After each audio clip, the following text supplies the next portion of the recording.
राधे राधे। जय श्री कृष्णा।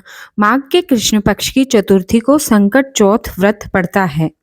इस दिन माताएं संतान की लंबी आयु के लिए निर्जल व्रत रखती हैं।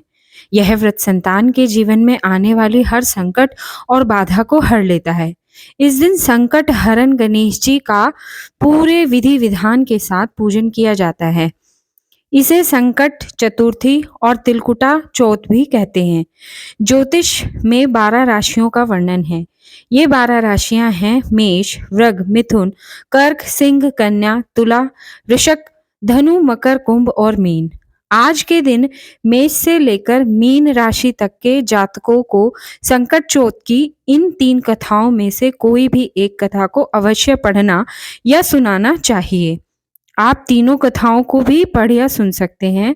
ऐसा करने से भगवान श्री गणेश की विशेष कृपा प्राप्त होती है। कथा 1, शंकर भगवान जी की कथा। इसके पीछे ये कहानी है कि माता पार्वती एक बार स्नान करने गई। स्नान करके बाहर उन्होंने अपने पुत्र गणेश जी को खड़ा कर दिया और उन्हें रखवाले का आदेश देते हुए कहा कि तुम किसी को भी अंदर मत आने देना, मैं स्नान कर रही हूँ। गणेश जी अपनी माँ की बात मानते हुए बाहर पहरा देने लगे। उसी समय भगवान शिव माता पार्वती से मिलने के लिए आए। भगवान ने उन्हें दरवाजे पर ही रोक लिया। भगवान शिव ने इस बात से बेहद आहत और अपमानित महसूस किया। गुस्से में उन्होंने गणेश भगवान जी पर त्रिशूल का वार कर दिया, जिससे उनकी गर्दन दूर जा गिरी। स्नान घर के बाहर शोरगुल सुनकर जब माता पार्वती बाहर आई तो देखा कि गणेश जी की गर्दन कटी हुई है। ये देखकर वो रोने लगी और उन्होंने शिव जी से कहा कि गणेश जी के प्राण फिर से वापस कीजिए। इस पर शिव जी ने एक हाथी का सिर लेकर गणेश जी को लगा दिया। इस तरह से गणेश भगवान को दूसरा जीवन मिला। तभी से गणेश जी की हाथी की तरह सूंड होने लगी। तभी से महिलाएं बच्चों की सलामती के लिए माघ माह के कृष्ण पक्ष की चतुर्थी को गणेश चतुर्थी का व्रत करने लगी। संकटा चतुर्थी की कथा 2। किसी नगर में एक कुम्हार रहता था। एक बार जब उसने बर्तन बनाकर आवा लगाया तो आवा नहीं पका। परेशान होकर वह राजा के पास गया और बोला कि महाराज, न जाने क्या कारण है कि आवा पक ही नहीं रहा है। राजा ने राज पंडित को बुलवाकर कारण पूछा। राज पंडित ने कहा, हर बार आवा लगाते समय एक बच्चे की बलि देने से आवा पक जाएगा। राजा का आदेश हो गया। बलि आरंभ हुई। जिस परिवार की बारी होती वह अपने बच्चों में से एक बच्चा बलि के लिए भेज देता। इस तरह कुछ दिनों बाद एक बुढ़िया के लड़के की बारी आई। बुढ़िया के एक ही पुत्र था तथा उसके जीवन का सहारा भी वही था, पर राजा आज्ञा कुछ नहीं देखती। दुखी बुढ़िया सोचने लगी, मेरा एक ही बेटा है, वह भी संकट के दिन मुझसे जुदा हो जाएगा। तभी उसको एक उपाय सूझा। उसने लड़के को सकट की सुपारी तथा दूब का बीड़ा देकर कहा, भगवान का नाम लेकर आवा में बैठ जाना।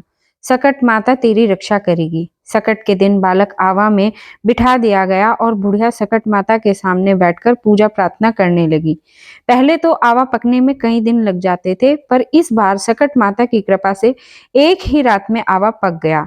सवेरे कुम्हार ने देखा तो हैरान रह गया। आवा पक गया था और बुढ़िया का बेटा जीवित व सुरक्षित था। सकट माता की कृपा से नगर के अन्य बालक भी जी उठे। यह देखकर नगरवासियों ने माता सकट की महिमा स्वीकार कर ली। तब से आज तक सकट माता की पूजा और व्रत का विधान चल रहा है। सकट चौथ व्रत की तीसरी कथा। बुढ़िया माई की कहानी। एक बुढ़िया थी। वह बहुत ही गरीब और दृष्टिहीन थी। उसके एक बेटा और बहू थे। वह बुढ़िया सदैव गणेश जी की पूजा किया करती थी। एक दिन गणेश जी प्रकट होकर उस बुढ़िया से बोले, बुढ़िया माँ, तू जो चाहे सो मांग ले। बुढ़िया बोली, मुझे तो मांगना नहीं आता, कैसे और क्या मांगू। तब गणेश जी ने बोला, अपने बहू बेटे से पूछकर मांग ले। तब बुढ़िया ने अपने बेटे से कहा। गणेश जी कहते हैं, तू कुछ मांग ले, बता मैं क्या मांगू। पुत्र ने कहा, माँ तू धन मांग ले। बहू से पूछा तो बहू ने कहा, नाती मांग ले।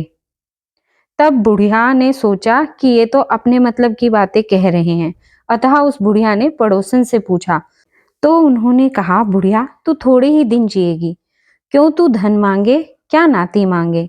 तू तो अपने लिए आंखों की रोशनी मांग ले, जिससे तेरी जिंदगी आराम से कट जाएगी। इस पर बुढ़िया बोली, यदि आप प्रसन्न हैं तो मुझे 9 करोड़ की माया दे, निरोगी काया दे, अमर सुहाग दे, आंखों की रोशनी दे, नाती दे, पोता दे और सब परिवार को सुख दे, अंत में मोक्ष दे। यह सुनकर तब गणेश जी बोले, बुढ़िया माई, तूने तो हमें ठग लिया। फिर भी जो तूने मांगा है वचन के अनुसार सब तुझे मिलेगा। यह कहकर गणेश जी अंतर्ध्यान हो गए। उधर बुढ़िया माँ ने जो कुछ मांगा वह सब कुछ उसे मिल गया। हे गणेश जी महाराज, जैसे आपने उस बुढ़िया माँ को सब कुछ दिया वैसे सबको देना, हमको देना, कहने वाले को देना, सुनने वाले को देना, सबको देना। बोलो गणेश महाराज की जय। बोलो सकट माता की जय। राधे राधे। जय श्री कृष्णा।